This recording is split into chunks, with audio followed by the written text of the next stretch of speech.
السلام علیکم ورحمۃ اللہ تعالی وبرکاتہ۔ اللہ تبارک و تعالیٰ قرآن کریم میں یہ ارشاد فرماتا ہے کہ تم بہترین امت ہو جو لوگوں کے لیے پیدا کی گئی ہو، کہ تم نیک باتوں کا حکم کرتے ہو اور بری باتوں سے روکتے ہو اور اللہ تعالیٰ پر ایمان رکھتے ہو۔ میرے پیارے دوست، میرے عزیز، آل انڈیا مولائی مشن کے صدر بابا جان، آپ کی ویڈیو دیکھی میں نے بولا تھا کہ سب کا نمبر آئے گا دھیرے دھیرے، تو آج آپ کا نمبر ہے۔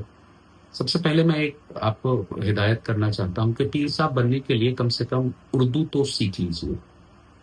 آپ وہ ہیں کہ جس کو نہ شریعت کا علم ہے، نہ طریقت کا علم ہے، اور سب سے بڑا آپ کے اندر جو کیڑا ہے وہ ہے چیلنج کا۔ Challenge challenge challenge. میں آپ سے چند سوالات پوچھ رہا ہوں، اس کے جوابات شریعت مطہرہ کی روشنی میں دے دیجیے، انشاءاللہ آپ کے چیلنج پر بات ہوگی۔ پہلا سوال میرا آپ سے یہ ہے کہ وہ تمام احادیث جو شان امیر معاویہ رضی اللہ عنہ میں منقول ہیں، کیا ان سب کا انکار کریں گے؟ اگر ہاں تو کیوں اور کیسے؟ دوسرا سوال کہ وہ تمام آثار جو صحابہ اور اہل بیت اطہار سے جناب امیر معاویہ رضی اللہ عنہ کی شان میں منقول ہیں، کیا انہیں تقیہ پر محمول کریں گے؟ تیسرا سوال آپ سے وہ تمام محدثین کرام جنہوں نے اپنی کتابوں میں شان امیر معاویہ نقل کی اور آپ کو صحابی رسول گردانا، تو ان کے متعلق آپ کیا کہیں گے؟ چوتھا سوال وہ تمام محدثین کرام جن میں حضرت امام بخاری، امام مسلم شامل ہیں، جنہوں نے اپنی کتابوں میں حضرت امیر معاویہ رضی اللہ عنہ سے روایت کردہ احادیث نقل کی ہیں، ان کے بارے میں آپ کیا کہیں گے کہ وہ حدیث صحیح ہیں یا نہیں؟ پانچواں سوال وہ تمام صوفیاء کرام کہ جنہوں نے اپنی کتابوں میں اور ملفوظات میں جناب امیر معاویہ رضی اللہ عنہ کا دفاع کیا ہے اور انہیں خال المؤمنین لکھا ہے اور ہونے والے اعتراضات کا جواب دیا ہے، ان کے متعلق آپ کیا کہیں گے؟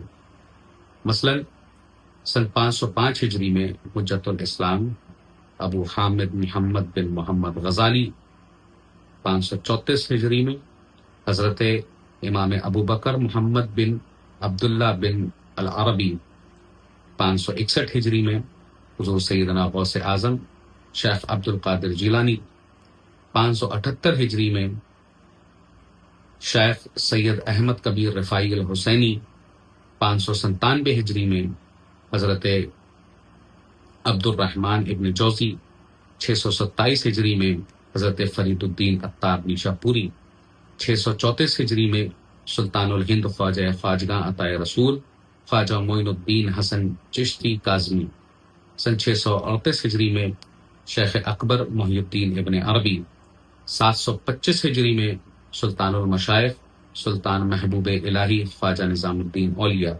808 ہجری میں تارک السلطنت سید سلطان مخدوم اشرف جہانگیر سمنانی، 1052 ہجری میں شیخ عبدالحق محدث دہلوی وغیرہ ہوں، جو مشہور نام میں آپ کے سامنے رکھ رہا ہوں، شاید ان کو آپ جانتے ہوں گے۔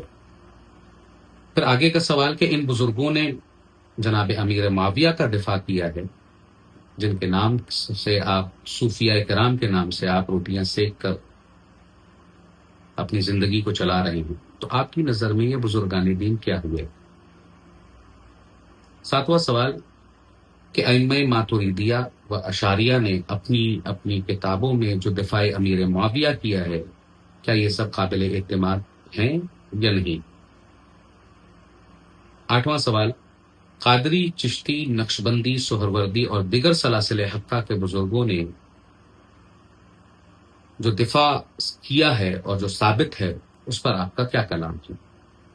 نواں سوال 1400 سالوں میں جناب امیر معاویہ کے متعلق اشاریہ، ماتریدیہ، حنفی، مالکی، شافعی، حنبلی اور قادری، چشتی، نقشبندی، سہروردی سب شامل ہیں، ان پر اعتماد کریں یا گری پڑی روایات کہ جس کی سند درست نہیں، اور اگر سند درست ہے تو متن پر سخت کلام ہے، تو ایسی بےہودہ روایات پر یقین کریں؟ میں آپ سے پوچھتا ہوں کہ آپ کو کن کتابوں پر اعتماد ہے، کن اکابر پر بھروسہ ہے، کس سلسلے سے آپ جڑے ہوئے ہیں، کس امام کی پیروی کرتے ہیں۔ یہ رہے سوال، اس کے جوابات دیجیے۔ انشاءاللہ جلد آپ کے چیلنج پر بات ہوگی۔ آپ چونکہ میرے دوست تھے، اس لیے حق رکھتا ہوں کہ آپ کی گدی پکڑ کر لا الہ الا اللہ محمد رسول اللہ پڑھواؤں گا۔ جب بیٹھوں گا انشاءاللہ تب آپ سے بات کر کر آپ کو ٹائپ کروں گا۔